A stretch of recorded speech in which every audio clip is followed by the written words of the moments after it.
It's Tori and welcome back to the Crafty Girl. Today we are going to be looking at how to use one of these wooden knitters, these wooden spool knitters, because they're actually really cool and you can find them all over for a really great price.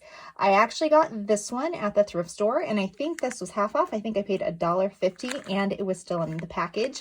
And I'm going to show you a couple of things with this one and I'm also going to show you how to use it. Now you may be wondering, okay, cool, a wooden spool knitter. What in the world can that possibly make? Well, the great news is you can make many different things, really. It just depends on your imagination. But what you essentially are going to be making is icord. So if you're familiar with icord, there are a lot of different uses for it, a lot of different sizes. And it really depends on the tool you use as to which size it will be. So for example, this one that we're going to be looking at is one that you could actually make at home if you don't find one like this, but you can also buy something like this. So this one is actually called the Addy Egg, and this is another type of spool knitter.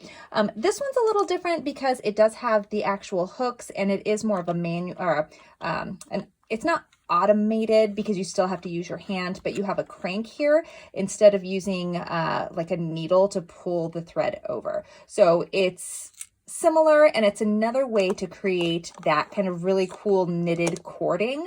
And in fact, let me show you the size that this makes. And I have an example right here. So this is the size that the Addy Egg makes. So this is definitely a lot bigger than this, but there'll be uses for each. Now this could be a fun way to make little, jewelry and bracelets for little kids, or, just friendship bracelets, something like that. They also can be really great accent pieces if you're working on making little stuffies. So, you could wrap it around and make the little eyeballs, the little nose. You can do so many things with this. You can also use it as like cording if you're working on like little pillows or anything like that. So lots of ideas that you can use your little icord for. But what I want to show you is how to actually use it, because it can be a little frustrating, even though there's instructions in here. And I did read these instructions. Let me tell you, I was still like, okay, I just have to play around with this.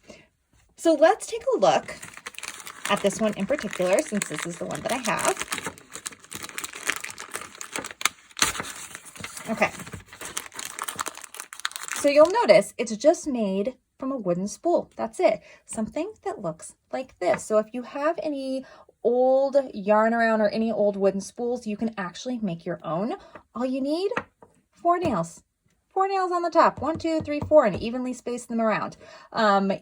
It doesn't even have to be that exact. You can see that this one is actually even off. So if you have something like this that has a hole down the center and you can put the 4 little nails on here, you can make your own. Now you will need a hook of some kind. This one came with this adorable, it's super cute, right? This cute little hook. I tried using this and let me tell you, this does not work for me. It's cute and all. I'll keep it. It'll be part of my display. But realistically, something that has an actual curved edge is going to work much, much better. So I'll show you what both of them look like. Now the instructions, as I said, they give you instructions and they tell you step 1, 2, 3, 4, 5, 6. There's lots of instructions on here, but it still is a little unclear. So this video hopefully will walk you through if you make your own, or if you have one of these, how to use it. So first of all, with this size of spool knitter, the size of yarn is very important. Obviously, you can't use very thick yarn on this because these nails are super thin.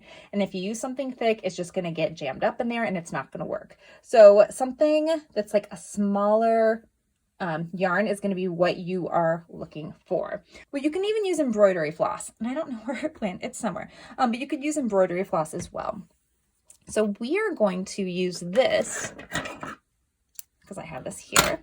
So the first thing we're going to do is we actually need to add the yarn.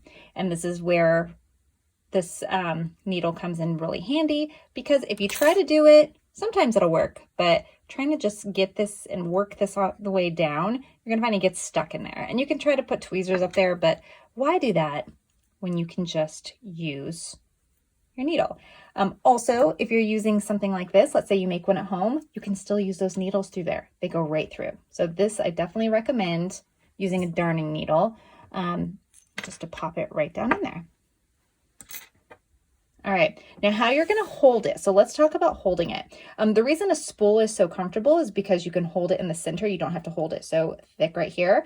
You do need to be mindful of the yarn that's hanging down, because this is going to be really important for tension. This is how we're gonna continue to pull that I-cord down inside the tube and all the way down. So you definitely want to make sure that you get your hand comfortable. So for me, I am ambidextrous, pretty ambidextrous. So I still am going to do everything with my right hand, but I'm going to hold it, and I can really hold it with my left hand. So I'm just going to hold on to this right now, and then hold on to the body. Okay, I'm going to hold on to the body of my spool. Then when you're going to put your loops on, we are going to go in a clockwise motion, and I will tell you that every person probably does this a little bit differently. Every instruction says it's differently, but the most important thing to keep in mind is that you need to have a loop behind the nail. So that is correct. Let me show you incorrect. So if I were to come around this nail and go like that, okay, it's hard to kind of see, but the loop is here. So if I go around that, the loop is on the outside. We don't want that loop or that crossover of yarn on the outside. We want that on the inside, because that is how we're gonna make our little knit. So instead, see, that's incorrect. Where's the loop? Because you don't want to go around twice. So we're gonna come from the back side, go around, back side, go around, wrapping around, and we're wrapping this around, you can see, counterclockwise. And then we get back to our first one. And then use another finger right now, because we want to make sure we're holding on to this yarn, and the other yarn is at the bottom. And now when we get back around, this is where we're going to start the process of knitting. So we take that yarn, we pull it over. Okay, and this is where you really need to be coordinated with this. See, because look at that, that just happens. But that's okay, I can show you again how to cast on. So we go around, loop around, loop around, and loop around. So all those loops are behind. Now I don't want to loop around here again, because we don't need to create another loop. So this is where we're coming back to start the loop. Now I would say hold on. I can get this in there. Use that hand that's holding the spool just to hold this. Now this will actually get easier the longer you make your cording. So you don't want to hold on to it yet. We're gonna put, so single yarn over that needle over there, or that, what do you call that, nail. We're gonna hold on to it. So I'm actually just gonna use my thumb. And then this is where you're going to take whatever you're gonna use. So if you decide to use a piece of stick like that, which again I don't recommend, or use your darning needle, and then you're just going to come into that back loop, and this one's going to be a little loose because remember we're basing this on the bottom one. Okay, so we just did the first one. Now go back to your working yarn. Okay, we just knitted that first one. Using your left hand, turn it just a little bit, then hold it in place, come back in here, and then you want to pick up. So what you're trying to do is you're trying to pick up the loop that is behind, just like that, and then you pull it over, and then give the bottom a little tug. So we're going to keep pulling on it to create that tension. Now we're back over here.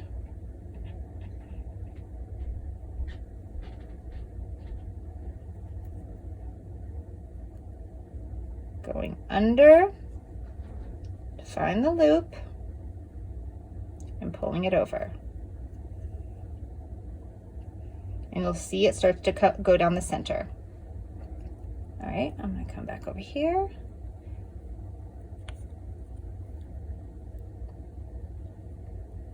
Picking up the loop, putting it over, and then just giving the bottom a little tug. And now we're gonna continue. You'll see it'll actually get easier. Gonna continue, just make sure that that top yarn is on top and the loop is always on the bottom. And that's it. That is all there is to this. And we're just gonna keep doing this until you get the length that you want. Now, I think that I am going to put just a little sewing clip on here, just so that it makes it easier for me to locate it to tug on. Yeah, that's gonna make my life easier. Okay, so you can see it's starting to come out at the bottom. We'll do a little bit more and I'm gonna show you how to cast off. Okay, let's say we have the length that we want. We're just gonna go with this for time purposes today. So you'll see that when it comes to casting off, we have 4 loops that we're gonna need to pick up. If you don't pick them up, it'll all come unraveled. So we definitely wanna make sure we pick those up. So you're just gonna cut your yarn like this. And again, use that little darning needle. I'm telling you, it works so well. And then we're just gonna go in, and I like to keep my finger in the center just so that the other loops don't come out. And we're gonna take, making this more complicated, we're gonna take that loop and put the yarn through it and then take it off of the nail. So now we have a naked nail. Then we're gonna come to this side and we're gonna do the same thing. Just gonna put our loop through there and take it off. Same thing over here, go back, pick up just that loop. And then we're gonna pick up the last one, pull the yarn through, and then pull it out of the spool. And when you give it a little tug, this one, obviously we had that one that I was a little wonky on, but if you give it a little tug, what should happen is it'll tighten up right here and it'll tighten up at this end as well. And you end up with this really cool icord. So it does take some time. Obviously, I think I was doing this for 16 minutes, and yes, I was recording a video, but this is all I got. So it's one of those just more time-consuming projects. If you crochet or knit, you could also do this a little bit faster. But if you just have one of these sitting around and you want something maybe this size and you have really thin yarn that you want to use, or maybe you found one of these at the thrift store or at a yard sale and you want to know how to use it, hopefully this video has been helpful. Let me know if you have any other questions, and also if you do make anything with this, let me know what you use it for. So that's it, everybody. Thank you so much. Until next time, see ya.